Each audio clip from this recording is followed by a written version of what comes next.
Good morning students. Today I am starting transcription of RNA और synthesis of RNA. आज हम पढ़ेंगे RNA अनुलेखन या RNA संश्लेषण। इसके अंतर्गत DNA से RNA का निर्माण होता है, DNA के खंड से ही RNA का निर्माण होता है। किस प्रकार से RNA का संश्लेषण होता है इसके बारे में आज हम पढ़ेंगे। RNA का जो संश्लेषण होता है या अनुलेखन होता है वो एक जीन होता है, उसके प्रमोटर स्थल के निकट जो प्रारंभन स्थल होता है उसको इनिशिएशन साइट बोला जाता है, वहाँ से वो शुरू होता है और समापन स्थल टर्मिनेशन साइट पर जो है वो कंप्लीट होता है। प्रारंभन जो स्थल होता है इनिशिएशन साइट उसको बोला जाता है, वहाँ से शुरू होता है और समापन स्थल टर्मिनेशन साइट पर जो है वो समाप्त होता है।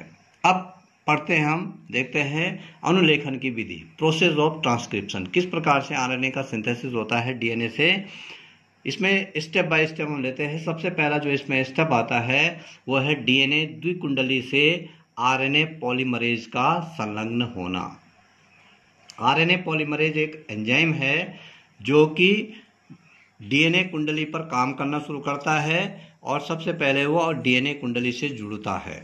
Binding of RNA polymerase enzyme with DNA helix, ये डीएनए हेलिक्स से जुड़ता है। सबसे पहले जो है कोशिका द्रव्य में किसी विशेष प्रोटीन के संश्लेषण का संकेत मिलता है। जो कोशिका द्रव्य है उसमें डीएनए के द्वारा जो है एक कोडिंग होती है कि एक विशेष प्रकार के प्रोटीन का संश्लेषण होना है, जिसमें डीएनए के जिस भाग पर आरएनए का संश्लेषण होना है, जिस खंड आरएनए जो डीएनए का हेलिक्स होता है उसके एक पर्टिकुलर भाग पर जो है आरएनए का संश्लेषण होता है, तो वहाँ पर जो है जहाँ पर आरएनए का संश्लेषण होना है वहाँ से वो जो संबंधित प्रोटीन होता है वो अलग हो जाते हैं और डीएनए के इस भाग से न्यूक्लियोटाइड जो क्रम होते हैं, न्यूक्लियोटाइड जो अनुक्रम होते हैं वो खुलने शुरू हो जाते हैं और प्रोमोटर स्थल पर जहाँ से शुरुआत होती है वहाँ पर लगभग 20 से लेकर 200 न्यूक्लियोटाइड होते हैं जो कि अलग होना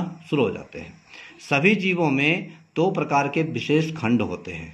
डीएनए की में जो है दो खंड होते हैं। पहला जो है डीएनए का वो खंड जिस पर आरएनए पॉलीमरेज एंजाइम का जो आरएनए पॉलीमरेज एंजाइम है उसका सिग्मा फैक्टर संलग्न होता है। सिग्मा फैक्टर जो होता है वो न्यूक्लियोटाइड को अलग करना शुरू करता है और डीएनए के जो न्यूक्लियोटाइड हैं उनको अलग जो करना शुरू करता है। वहाँ पर जो क्षार अनुलग्न होता है, अनुक्रम होता है, वो टीटी जीए सीए, टीटी बना होता है thymine thymine, guanine adenine, cytosine adenine, ये क्षार जो होते हैं अनुक्रम होते हैं और इसमें ये वाला भाग होता है, इसमें 35 न्यूक्लियोटाइड्स पाए जाते हैं।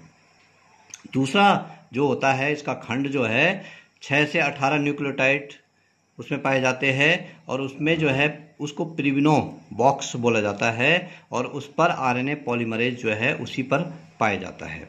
डीएनए वलय से जुड़ता है और इसमें जो क्षार क्रम होता है वो होता है TA TA AA T, ये इसमें क्षार क्रम होता है और यहाँ पर ये जो पार्ट है इसमें न्यूक्लियोटाइड अलग होने शुरू हो जाते हैं। दूसरा फेज है इसका डीएनए श्रृंखलाओं का खुलना, अनवाइंडिंग ऑफ डीएनए चेन। जो डीएनए चेन होती है वो खुलनी शुरू होती है।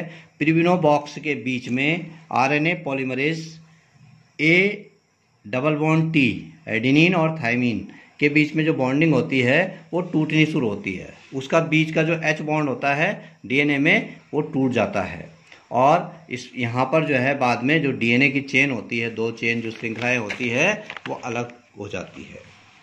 अगला जब ये अलग हो जाती है डीएनए की श्रृंखलाएं तो थर्ड जो पॉइंट आता है इसमें वो कहलाता है क्षार युग्मन, बेस पेयरिंग इसको बोला जाता है।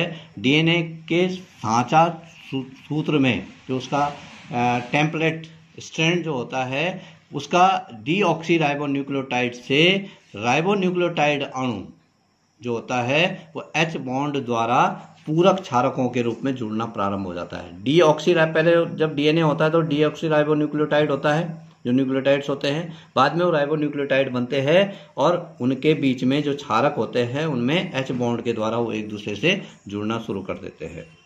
अब चौथा पॉइंट आता है इसमें राइबोन्यूक्लियोसाइड फॉस्फेट। जो राइबोन्यूक्लियोसाइड फॉस्फेट होता है उसका मोनोफॉस्फेट में परिवर्तन, conversion of ribonucleoside triphosphate into monophosphate. जो डीएनए सांचे से जुड़ी राइबोन्यूक्लियोसाइड फॉस्फेट होता है उसकी जो श्रृंखला होती है वो उच्च ऊर्जा युक्त बंधों से टूट जाती है, और उसके जो बंध होते हैं वो टूटने शुरू हो जाते हैं और उसका एक फॉस्फेट जो है ट्राइफॉस्फेट से 2 फॉस्फेट टूटकर मोनोफॉस्फेट में वो कन्वर्ट हो जाता है। और अगला पॉइंट है आरएनए श्रृंखला का निर्माण। अब यहाँ पर जो है आरएनए चेन का निर्माण होना शुरू हो जाता है, फॉर्मेशन ऑफ आरएनए चेन जो है शुरू हो जाती है। डीएनए सांचों पर संलग्न जो न्यूक्लियोसाइड्स मोनोफॉस्फेट, अब न्यूक्लियोसाइड मोनोफॉस्फेट हो गया है। पहले न्यूक्लियोसाइड राइबोन्यूक्लियोसाइड ट्राइफॉस्फेट था, अब ये राइबोन्यूक्लियोसाइड मोनोफॉस्फेट जो है आपस में जो है वो जुड़ते हैं एक बॉन्ड के द्वारा, और उस बॉन्ड को बोला जाता है फॉस्फोडाइस्टर बॉन्ड। उससे ये जुड़ते हैं और आरएनए की जो है वो पॉलीन्यूक्लियोटाइड चेन बनाते हैं। आरएनए की पॉलीन्यूक्लियोटाइड, कई न्यूक्लियोटाइड चेन आपस में जुड़ते हैं और पॉलीन्यूक्लियोटाइड जुड़ती है, धीरे धीरे आरएनए चेन जो है पृथक होनी शुरू हो जाती है। जो आरएनए की जो चेन होती है वो डीएनए से अलग होनी शुरू हो जाती है। और अगला पॉइंट है इसमें समापन, या इसको टर्मिनेशन बोला जाता है। यहाँ पर जो है आरएनए पॉलीमरेज जो है उसमें डीएनए के समापन स्थल पर पहुंचने के बाद श्रृंखला से अलग हो जाता है और आरएनए अनुलेखन, यहाँ पर आरएनए का जो ट्रांसक्रिप्शन जो है वो अलग बिल्कुल समाप्त हो जाता है। अब अनुलेखन कंप्लीट हो जाता है और आरएनए जो है वो डीएनए से क्या हो जाता है, अलग हो जाता है। तो इस प्रकार से यहाँ पर आरएनए का निर्माण शुरू हो जाता है। अब सातवां है डीएनए खंड का पूर्वावस्था में लौटना। अब जहाँ पर डीएनए के जो न्यूक्लियोटाइड्स थे वो अलग हुए थे, पृथक हुए थे, वो न्यूक्लियोटाइड आपस में फिर H बॉन्ड के द्वारा, फॉस्फोडाइस्टर बॉन्ड के द्वारा, ग्लाइकोसिडिक बॉन्ड के द्वारा वो आपस में जुड़ना शुरू हो जाते हैं और डीएनए अपनी पुरानी अवस्था में आ जाता है। और यही स्थितियां जितनी बार आरएनए का संश्लेषण होता है उतनी बार होता है। अब इसको डायग्रामेटिकली अगर हम देखते हैं तो ये डीएनए का एक डीएनए हेलिक्स है, double helical structure of DNA है। ये 5 एंड 3 एंड 3 एंड 5 एंड। यहाँ पर ये जो हमने बताया था जो सिग्मा फैक्टर है, फैक्टर सिग्मा, ये फैक्टर सिग्मा ये जो है आरएनए पॉलीमरेज एंजाइम है, ये फैक्टर सिग्मा है। और ये जो है धीरे धीरे यहाँ पर क्या होता है, इनिशिएशन पॉइंट है ये क्या करता है, डीएनए के किसी एक पार्ट पर जुड़ना शुरू हो जाता है। और वहाँ पर जब ये जुड़ता है तो जहाँ पर कि लगभग 35 न्यूक्लियोटाइड्स जो होते हैं वो अलग होने शुरू हो जाते हैं। और जब वो अलग हो जाते हैं तो यहाँ पे धीरे धीरे आरएनए का निर्माण शुरू हो जाता है और फिर सिग्मा फैक्टर उससे अलग हो जाता है।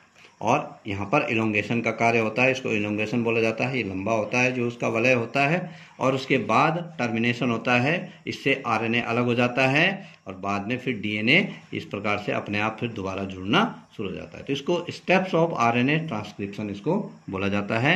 आरएनए का ट्रांसक्रिप्शन यहीं पर समाप्त होता है। नेक्स्ट हम पढ़ेंगे प्रोटीन सिंथेसिस। Thank you.